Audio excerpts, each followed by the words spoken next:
My nose was too long. My nose is still long. Why?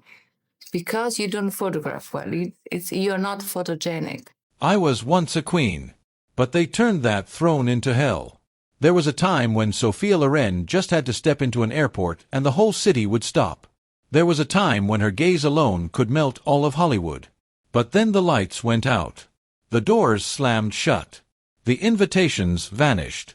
Her name was scratched off every list.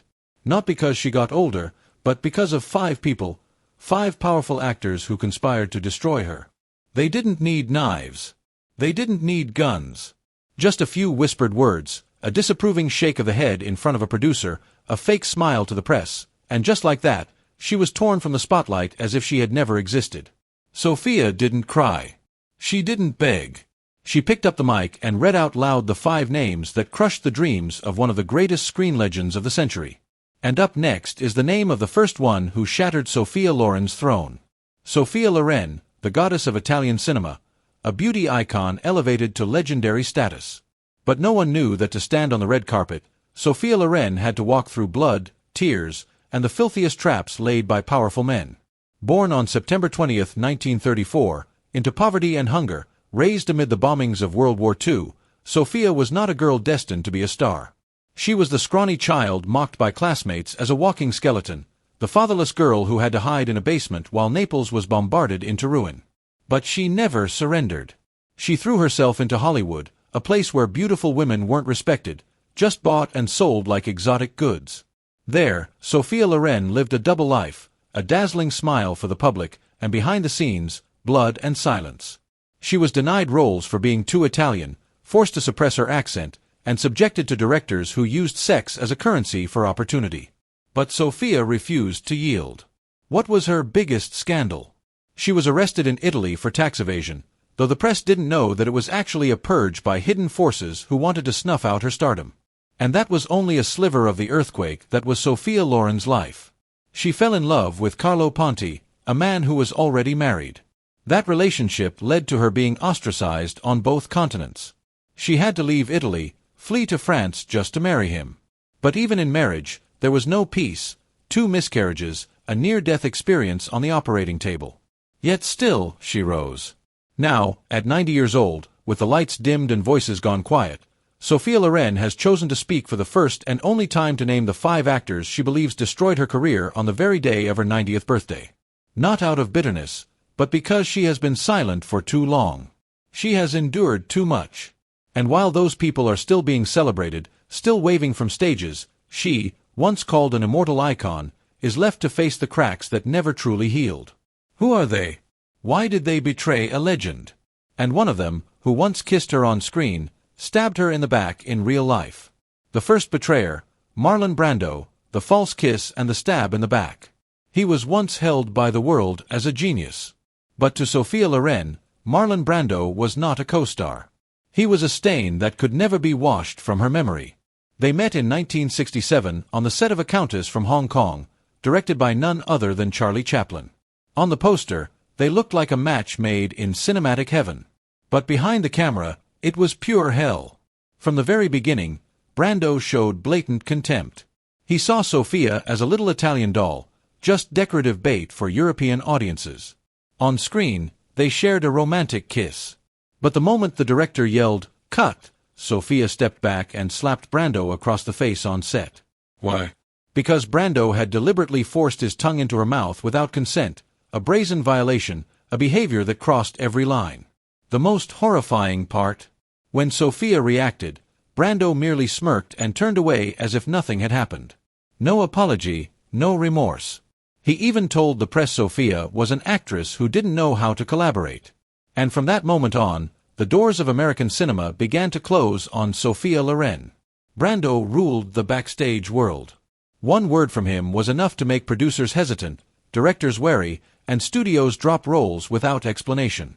And that's how he strangled Sophia's career, not with physical violence, but with covert power from the shadows. But Brando was only the beginning. Because the second betrayer was a man she once loved and once believed she would marry. And he turned love into a curse she could never break. The second betrayer, Cary Grant, I gave my heart and lost all my faith. They first met in 1957 when Sophia Loren was just beginning her journey in Hollywood, carrying with her the wild, untamed gaze of Italy and a heart untouched by heartbreak. Cary Grant, the legendary actor, was 53, suave, worldly, and married. But the way he looked at the young girl from Naples, it was the gaze of a man holding a secret deeper than desire. They starred together in The Pride and the Passion, and Sophia fell in love, a reckless, blind kind of love that made her believe destiny was whispering in her ear. Cary Grant sent love letters every night, called every morning, told her he would divorce, that his wife was the past and she was the future. Sophia waited and loved and turned away every other man, even Carlo Ponti, who had pursued her for 5 years back in Italy. But then there was no divorce, no ring, only a cold letter from Cary's wife. You were just a supporting role in his life, and his scene with you is over. Sophia didn't cry. She didn't scream. She simply boarded a plane back to Rome in silence. And when Carlo proposed again, she said yes, not out of love, but because she no longer had enough faith left to trust anyone else. I once believed men could be as gentle as the roles they played. But he was acting, and I was real. And in that love, I lost my youth, my dreams, and myself. The third betrayer, Bette Davis. As long as she's in Hollywood, I won't sign a single contract. Sophia Loren once believed that women in the industry, especially legends like Bette Davis, would be the ones to understand each other most, the trailblazers, the icons paving the way for the next generation. But she was wrong.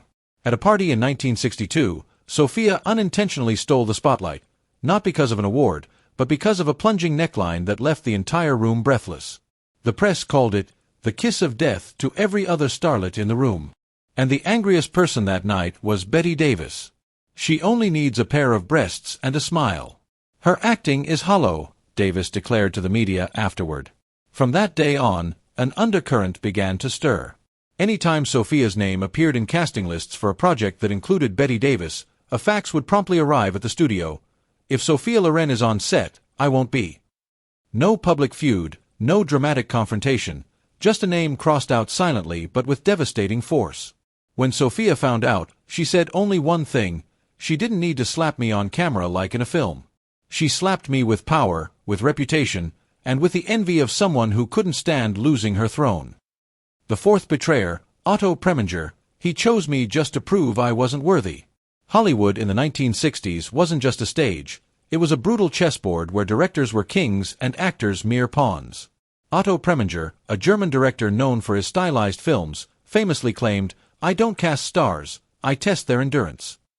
And Sophia Loren became his perfect experiment. In the 1963 film The Cardinal, Preminger cast her as a nun, a character completely alien to everything that made Sophia magnetic.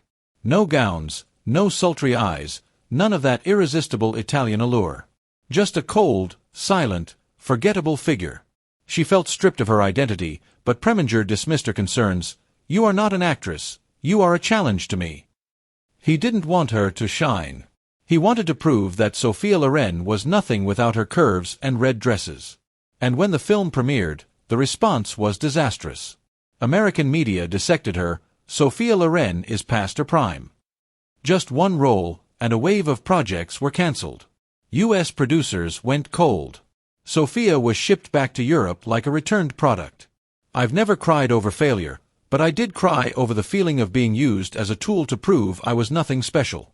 He didn't just kill a role, he killed an entire industry's faith in me. The fifth betrayer, Jack Warner. You'll never be a star in Hollywood unless you get on that bed. Jack Warner, the titan of Warner Brothers, needed no introduction. He was the man who decided who would become a star, who would be forgotten, who received awards, and who vanished from posters overnight. In 1960, fresh off her first Oscar win, Sophia Loren was invited to Beverly Hills by Warner himself for an exclusive 5-film deal. She thought it was a dream come true. But behind the champagne, the smiles, and the chauffeur-driven cars was a glittering and ruthless trap. "You're beautiful," he said, his hand sliding down her back. "But around here, beauty needs to know its place, in bed."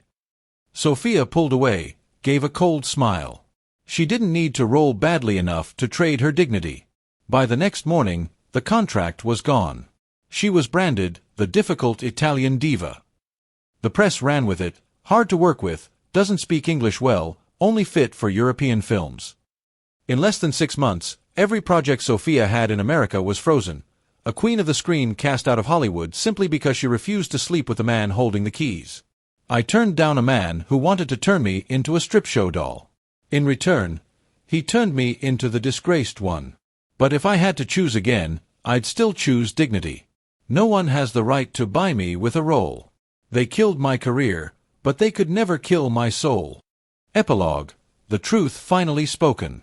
Sophia Loren didn't choose silence for peace. She chose to stand up amidst the ashes of fame, the stabs in the back, the silent erasers, and speak the truth Hollywood has buried for more than half a century. I don't share these stories to seek justice. I share them so that other girls don't have to stay silent the way I once did. The 5 who tried to destroy her, not because they were stronger than Sophia, but because they feared a woman who refused to bow. They feared that her light would outshine their fake spotlight. And today, at 90, Sophia doesn't need another role. Because she is the greatest film ever made, a symbol who rose through darkness, a soul who survived those who tried to erase her from the screen. Still watching the video? Because up next, we'll reveal secret letters, cancelled contracts, and the Oscar-worthy role Sophia almost had before it was stolen by a name you'd never expect. Subscribe now. The next truth will shake you more than the 5 you just met. And next time, it could be Audrey Hepburn, Elizabeth Taylor, or even Bette Davis unmasked.